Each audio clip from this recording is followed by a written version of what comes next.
Bonjour, je vous propose un nouveau point d'information en Ukraine au 25 juin 2024. Donc, tout d'abord, côté ukrainien, le général Sodol a été relevé de son commandement par le président Zelensky et il a été remplacé par le général Natov. Donc, Sodol a été notamment critiqué par ses subordonnés pour incompétence et des pertes très élevées au combat. Et si je ne me trompe pas, ce général était responsable du secteur compris entre Kharkov et Donetsk. Tandis que les Russes ont visé dernièrement les infrastructures énergétiques ukrainiennes une nouvelle fois, des pourparlers pour l'acquisition de systèmes de défense antiaérien pour l'Ukraine ont avancé, et donc l'armée ukrainienne devrait recevoir 6 patriotes, donc comme vous pouvez voir à l'écran, ainsi que 2 SAMP-T. Alors attention, ces systèmes ne sont pas encore sur le sol ukrainien, même si les pourparlers avancent. Et enfin, une nouvelle base de l'OTAN va être construite en Roumanie, dans le sud-est du pays. Donc, je vais vous montrer exactement où elle se trouve. Donc, je rappelle que toutes les informations partagées dans ces vidéos sont accessibles en open source, c'est-à-dire que tout le monde y a accès, en faisant quelques recherches sur le net. Cette nouvelle base de l'OTAN va être construite dans le sud-est de la Roumanie, donc ici exactement. Donc ce schéma ici, donc qui est accessible sur le site de la BBC, donc nous montre clairement le projet de cette nouvelle caserne. Donc cette caserne de l'OTAN sera construite à proximité de ce petit village roumain ici. Donc une caserne sera construite dans le nord, une tour de contrôle, 2 nouvelles pistes vont être construites, donc juste à côté de l'aéroport, ainsi qu'ici un secteur où les logements d'école et hôpital seront construits. Cette base va donc pouvoir accueillir 10 000 soldats de l'OTAN, et elle sera construite pour un montant d'un peu plus de 2 milliards d'euros. Donc direction à présent le terrain avec le front de Kharkov. Ici, les 2 villes de Belgorod et de Kharkov ont été bombardées.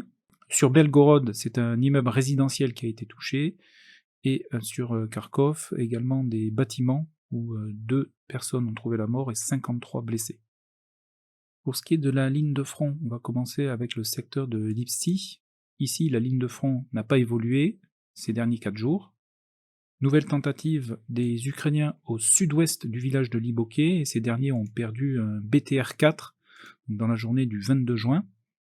Les Russes ont intensifié leur bombardement avec des FAB 3000, donc je vous avais parlé de celle-ci dans la dernière vidéo.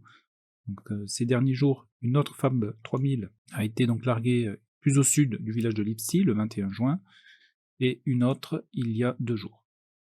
En parlant des FAB 3000, je tiens à remercier Madame Jeanne Zenner pour la pertinence de ses commentaires. Alors je ne peux pas tout traiter, et la qualité des interventions de Madame Zenner apporte toujours une plus-value à la communauté, donc une nouvelle fois, je la remercie. Plus au sud de Lipsty, un radar ukrainien de contre-batterie a été détruit par un Lancet, ici exactement dans la journée du 23 juin. Donc voilà pour les informations essentielles du secteur de Lipsty. Maintenant on va se diriger vers l'est, sur la ville de Vovchansk. On va se rapprocher. Les Ukrainiens sont toujours présents dans ce secteur, là où on peut observer des immeubles de grande hauteur, secteur qui est toujours bombardé par les Russes, et notamment avec des TOS. Un petit peu plus au sud, alors sur la question des soldats russes isolés ici, je n'ai pas d'autres informations. Il y a toujours un secteur ici où la zone grise prédomine, et aucune des 2 formations n'ont pour l'instant confirmé le contrôle de ces secteurs par des supports visuels. Donc à mon niveau, je laisse la carte comme elle est. Mais dans cette zone grise, les Russes ont perdu ici un BMP-2 dans la journée du 19 juin, et ils ont bombardé les unités ukrainiennes au sud-ouest de cette zone industrielle. Donc ici, je ne vais pas faire de suppositions, je vais tout simplement attendre de prochaines confirmations visuelles pour pouvoir changer la carte. Un petit peu plus à l'est, ici, l'infanterie ukrainienne est passée à l'attaque dans ce secteur, ici, donc attaque qui a été documentée hier dans la journée, et pour l'instant, je n'ai pas trouvé de résultat sur cette attaque d'infanterie.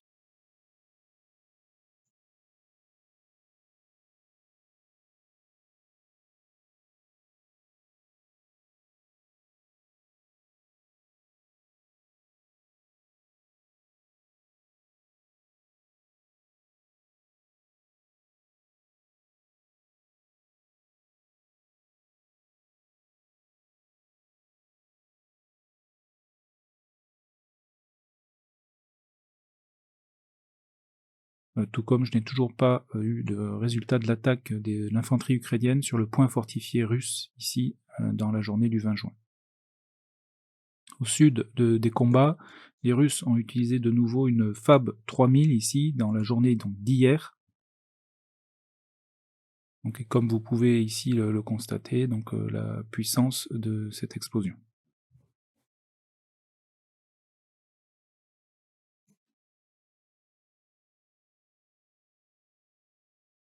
Donc cette FAB a explosé ici, exactement. Et encore plus au sud, un Lancet de nouveau détruit ici un radar ukrainien dans la journée donc, du 24 juin. Donc c'est sur la commune de Didivka. Donc voilà pour le front de Kharkov. On va maintenant se diriger sur le front de Luhansk. Et plus précisément à l'est de Sinkivka, où ces dernières semaines les Russes avaient attaqué donc, dans ce secteur, et notamment une tranchée ici. Et suite à ces attaques, les Russes ont réussi à sécuriser cette zone ici, qui s'étendent sur presque 3 km². Dans le village de Novoselivski, qui se trouve ici, on a une vidéo où l'infanterie russe est bombardée dans la partie sud-ouest du village, ici, donc dans la zone grise, donc secteur qui reste disputé. Pas d'autres informations sur le reste de la ligne de front sur Luhansk. Dans la région de Siversk, il y a eu une attaque de plusieurs blindés russes, ici au sud du village de Spirnier, donc Spirnier c'est ici. Dans cette attaque, donc les Russes ici ont perdu un BMP, ainsi que d'autres blindés un petit peu plus au sud ici. Un autre BMP ici a été endommagé dans la journée du 24 juin, et les Ukrainiens, eux, ont été bombardés 3 jours plus tôt, ici, dans ce secteur, qui a été donc attaqué par les Russes. Dans le village de Rozdolivka, qui se trouve ici, les Russes ont hissé un drapeau dans le sud-est de la localité, et cette avancée leur a permis donc de sécuriser cette partie ici en violet. Direction la région de Bakhmut. Le village de Kalinina reste disputé. Ici, l'infanterie russe a été bombardée dans la journée du 23 juin, donc secteur où ils avaient déjà perdu plusieurs MTLB, et dont j'avais parlé dans la dernière vidéo. Un petit peu plus au sud, dans le secteur du micro-district, au nord de ce micro-district, l'infanterie russe a avancé dans la zone grise ici, ensuite été bombardée. Les Russes sont passés également à l'attaque dans le centre du micro-district, donc l'attaque est partie donc, depuis ce secteur en direction de l'ouest. Et en parlant de l'ouest, ici, un M113 a été détruit par un drone kamikaze russe dans la journée du 24 juin. On est à l'est de la localité de Chassifiar. Pas d'informations dans le secteur de Klishivka, et on va se rendre sur le front de Toretsk, où les Russes ont de nouveau avancé et ils se sont emparés du village de Choumi. Ce secteur était inchangé depuis 2014. Et les Russes ici ont profité d'une rotation entre 2 brigades ukrainiennes pour lancer donc une attaque, ce qui a donc surpris et désorganisé les défenseurs. Donc les Russes se sont emparés du village de Choumi. Direction le front de Donetsk, plus précisément le village de Novolexandrivka. Une infanterie russe a atteint donc l'ouest du village avant d'être bombardée. Donc le village de Novolexandrivka est quasiment maintenant sous contrôle des Russes. Un petit peu plus à l'est ici, il y a eu une attaque d'un BMP russe qui a débarqué un groupe de combat sur la bande forestière ici où sont disposés les défenseurs ukrainiens. Donc sur cette vidéo, on voit donc clairement le BMP russe foncer à travers champs sur la bande forestière où sont postés des soldats ukrainiens. Donc le BMP avance et ensuite il va débarquer l'infanterie et l'infanterie va passer à l'attaque. BMP stop, le temps de laisser l'infanterie débarquer.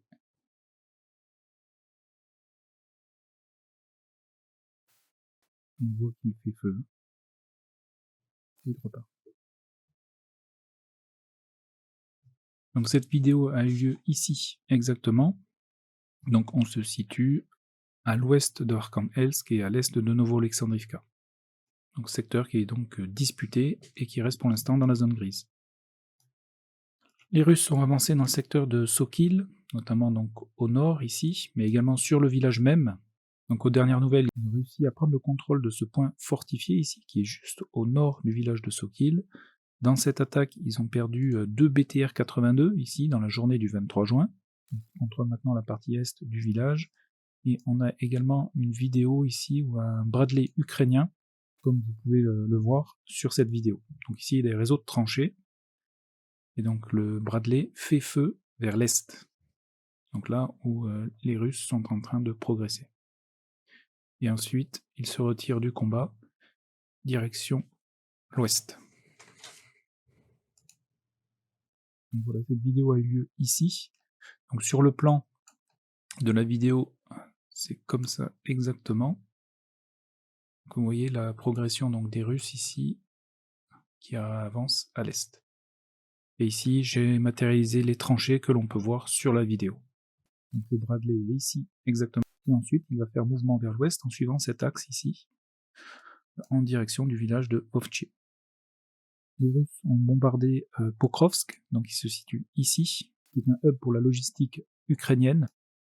Donc selon les Ukrainiens, les Russes ont bombardé un immeuble civil, et selon les Russes, un bâtiment qui servait à des fins militaires, et il y a eu 5 morts et 41 blessés. Et ici, on peut bien observer donc cet axe d'approvisionnement ici de l'armée ukrainienne qui est petit à petit menacé par les Russes ici, qui sont maintenant à l'ouest de Novo-Alexandrivka. Retour sur la ligne de front, légère progression des Russes ici au sud du village de Novopokrovsk, donc ces derniers 4 jours. Mis à part cette information, pas d'autre évolution. Nous allons maintenant nous rendre dans le centre de Krasnohorivka, où ici l'infanterie russe a réussi à progresser et à sécuriser d'autres parties du centre-ville, et notamment donc ce secteur ici et celui-là. L'infanterie russe continue à progresser dans la zone grise ici, où elle est soumise à des bombardements ukrainiens. Ici, donc légère progression donc, des Russes ces 4 derniers jours. On continue sur la ligne de front, pas d'informations sur Eorivka ici, suite à la dernière attaque des Russes ici, le 14 juin dernier. Il n'y a toujours pas d'informations donc, dans cette zone grise. Au nord du village de Pobjeda, donc Pobjeda c'est ce village ici qui est sous contrôle des Russes, il y a eu une attaque de plusieurs blindés russes dans la journée du 21 juin, et cette attaque a été stoppée par les drones kamikazes ukrainiens, qui ont notamment ici détruit un char carapace russe, ainsi qu'un BMP. Donc pour l'instant ce sont les 2 seules géolocalisations, mais normalement il y en a d'autres qui devraient arriver. Nous allons maintenant nous rendre dans le secteur de Novomikhaïlivka, donc cette localité. Le village de Paraskoivka reste toujours dans la zone grise. Au sud de ce village, nous allons trouver des géolocalisations de blindés russes détruits. Ici un BMP-3, un T-80, ainsi qu'un autre blindé ici. Donc ils ont essayé de progresser sur cet axe, mais ils ont été détruits par l'artillerie ukrainienne. Par contre, les Russes ont réussi à progresser ici au sud-ouest de Novomikhaïlivka, sur une large partie donc, du territoire. Ici, presque 6 km² gagnés en seulement 4 jours. Et on signale également ici un petit peu plus au sud de nouvelles attaques russes, donc en direction de cet axe ici, donc, qui passe par Vuhledar jusqu'au village de Konstantinivka ici, et qui continue un des axes principaux d'approvisionnement de la garnison de Vuhledar, et donc est un des objectifs majeurs des Russes dans ce secteur. Comme vous pouvez le constater, il n'y a pas d'autre axe goudronné pour se rendre dans la ville de Vuhledar, si ce n'est de passer à travers champs ici en direction du nord. Sur les arrières ukrainiennes, et plus précisément à l'ouest de Pokrovsk, donc vous avez cette ville qui est ici, les Ukrainiens ont perdu 2 radars P-18 dans la journée du 22 juin, alors tout d'abord ici, un, et un autre un petit peu plus au sud, à l'est donc de ce village, ici donc radars P-18 qui ont été détruits par des tirs de missiles. Donc, ce sont des radars de surveillance aérienne qui peuvent détecter des cibles jusqu'à 300 km, donc ce sont des radars de conception soviétique des années 70, mais ces P-18 ont été modernisés par l'Ukraine au début des années 2000. Sur le front de Zaporizhia, il n'y a pas eu d'évolution sur Staromayorsk et Urozaïne. Par contre, il y a eu des évolutions sur le village de Robotine. où les Russes sont parvenus à consolider leur position à l'est du village de Robotiné, ici. Donc il reste uniquement quelques habitations de ce village dans la zone grise dans le nord. Et les Russes ne se sont pas arrêtés là, puisqu'on a pu également avoir une vidéo où on voit des fantassins russes progresser sur cet axe, notamment à proximité de ce BMP ukrainien qui avait été détruit l'été dernier. Et ce groupe d'infanterie qui avance, donc je ne vais pas partager la vidéo ici, mais on voit 4 fantassins progresser et un des fantassins être attaqué par un drone kamikaze ukrainien. Le soldat russe est blessé et demande à un de ses collègues de l'achever, ce que ce soldat va faire. Et donc cette vidéo se passe sur cet axe exactement. Donc on est au nord-est de Robotiné. Sur les arrières russes, donc au sud du village de Robotiné, et plus précisément au sud du village de Solotka-Balka, ici c'est un grade russe qui a été détruit par un drone kamikaze ukrainien dans la journée du 23 juin. Donc voilà pour le front de Zaporizhia, pas d'informations majeures sur Kherson. Par contre en Crimée, dans la journée du 23 juin, il y a eu une frappe de 5 missiles Attack-MS sur le Sébastopol. 4 ont été interceptés par la défense antiaérienne russe au-dessus de la mer, tandis que le 5e a explosé ou a été intercepté par la défense antiaérienne russe à proximité d'une plage occupée par des civils. Donc ça s'est passé dans la région donc, de Sébastopol, ici donc sur les côtes. Ce missile qui a explosé était équipé d'une ogive à fragmentation, ce qui a entraîné la mort de 4 personnes et plus de 140 blessés. Moscou a pointé la responsabilité directe de cette frappe sur Washington. Une autre frappe a eu lieu sur la Crimée, plus au nord de Sébastopol, à l'ouest de Patoria. Patoria, donc c'est cette ville ici. Donc il y a eu un bombardement donc de l'armée ukrainienne, donc toujours dans cette journée du 23 juin, et ici ont été visées une station satellite. Donc on voit effectivement des antennes ici, et également ici sur la droite, donc avec des images satellites avant et après. Donc on voit ici des frappes sur les parties sombres. Et si on retourne donc sur la carte, les frappes ont eu lieu ici et à proximité de ces antennes. Une fois de plus, on peut s'apercevoir que les installations satellitaires russes sont visées, puisque cette station ici reçoit les signaux des satellites qui sont en orbite. Et enfin, il y a eu une rumeur donc cette nuit sur un éventuel drone américain abattu au-dessus des eaux internationales de la mer Noire. Apparemment, il semblerait que l'appareil ait éteint son transpondeur avant de rentrer à sa base en Sicile. Donc aucune confirmation de cette information. Donc voilà pour les informations essentielles au 25 juin 2024. Donc en résumé, les Russes intensifient leurs frappes avec les FAB 3000 sur la ligne de front au nord de l'oblast de Kharkov. Les combats urbains continuent dans la partie nord de la ville de Vovchansk. Dans la région de Siversk, les Russes ont progressé dans le village de Rozdolivka. Dans le secteur de Toretsk, le village de Choumi est passé sous contrôle des Russes. L'avancée russe se poursuit également à l'ouest d'Avdivka, ainsi qu'au sud-ouest de Novomikhaïlivka. Sur le front de Zaporizhia, les Russes ont avancé au nord-est du village de Robotiné, et le village est maintenant quasiment sous leur contrôle. Il ne reste que quelques habitations dans la zone grise au nord, et de nouvelles frappes ukrainiennes ont eu lieu sur la Crimée. Voilà, et bien écoutez, je vous souhaite une excellente journée, encore merci pour tout, et je vous donne rendez-vous dans une prochaine vidéo.